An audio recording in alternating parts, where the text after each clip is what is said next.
হয় নিশ্চয়কৈ এটা কথা ক'ব লাগিব বান বিভীষিকা আৰু দিখৌৰ যি বলীয়া বান এই বলীয়া বানে এতিয়া সকলোকে যেন শেষ কৰি নিছে এফালৰ পৰা ঘৰখনত যেন একোৱেই নাই ক'বলৈ গ'লে নাই এটুপি বিশুদ্ধ খোৱা পানী নাই খাদ্য সামগ্ৰী আৰু নাজিৰাৰ লগতে শিৱসাগৰৰ হাঁহচৰা বিভিন্ন এলেকাত এতিয়া বানৰ তাণ্ডৱ লীলা দিখৌৰ বান মোৰ সহযোগীক দেখাবলৈ অনুৰোধ কৰিছোঁ পোনপ্ৰথমে কেইটামান দৃশ্য দেখাবলৈ অনুৰোধ কৰিছোঁ কিদৰে আচলতে দিখৌৰ যি বলীয়া বান সেই দিখৌৰ বলীয়া বানে এফালৰ পৰা আচলতে সকলো যেন টচ নচ কৰি নিছে বুলি ক'ব লাগিব এই মুহূৰ্তত আৰু যেহেতু আমি বৰ্তমান উপস্থিত আছোঁ শিৱসাগৰ হাঁহচৰাত এই হাঁহচৰা আচলতে বিস্তীৰ্ণ এলেকা এতিয়া বানপানীৰ কবলত বুলি ক'ব লাগিব কেৱল শিৱসাগৰ হাঁহচৰাই নহয় নাজিৰাৰ বিস্তীৰ্ণ এলেকা এতিয়া বানপানীৰ কবলত খাবলৈ নাই এটুপিও বিশুদ্ধ খোৱা পানী প্ৰশাসনৰ লোকেও কোনো ধৰণৰ সহায় সহযোগ নকৰাৰ অভিযোগ তুলিছে ইয়াৰ স্থানীয় ৰাইজসকলে মোৰ সহযোগীক পোনে পোনে এক দৃশ্য দেখাবলৈ অনুৰোধ কৰিছোঁ যিহেতু এঘৰ লোকৰ আচলতে খোৱা পানীৰ যে সমস্যা আছে আচলতে দেখিবলৈ পাব যি খোৱা পানীৰ যি টেপ জল জীৱন মিছন আঁচনি টেপ সেই টেপো যেন এতিয়া এই দিখৌৰ বানৰ কবলত বুলি ক'ব লাগিব অৰ্থাৎ এওঁলোকৰ এতিয়া খোৱা পানীৰ সমস্যা হৈছে বিভিন্ন সমস্যা গায় কৰি দিছে মোৰ সহযোগী দেখাব আচলতে দিখৌৰ যি এই বলীয়া বান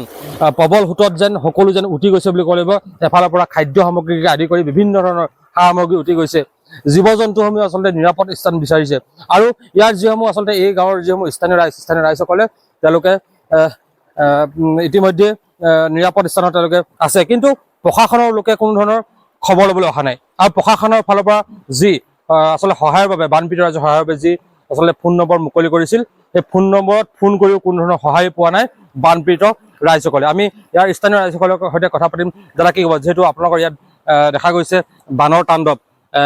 কি ক'ব আচলতে কেতিয়াৰ পৰা বানপানী সোমাইছে কেনেকুৱা ধৰণৰ কি কথা কি ক'ব এই সন্দৰ্ভত আমাৰ ইয়াত তাৰমানে আপোনাৰ ধৰি লওক খোৱা পানীৰ অভাৱ হৈ গৈছে সম্পূৰ্ণ তাৰ পৰা আপোনাৰ ধান চান তাৰপৰা তুলি তোমাৰ শুবলৈ অসুবিধা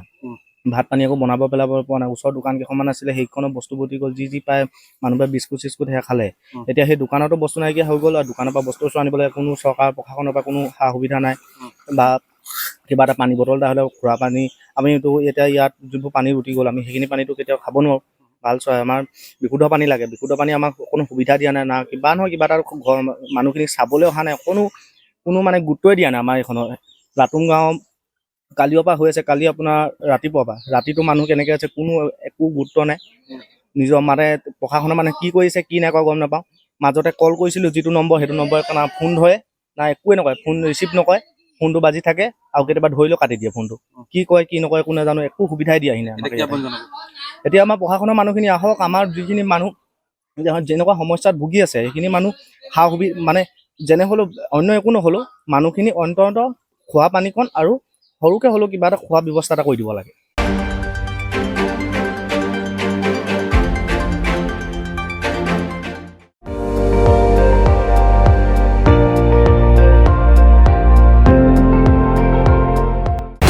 আপুনি চাই আছে ND24 সৰ্বশ্ৰেষ্ঠ নহয় সৰ্বোত্তমৰ দৌৰ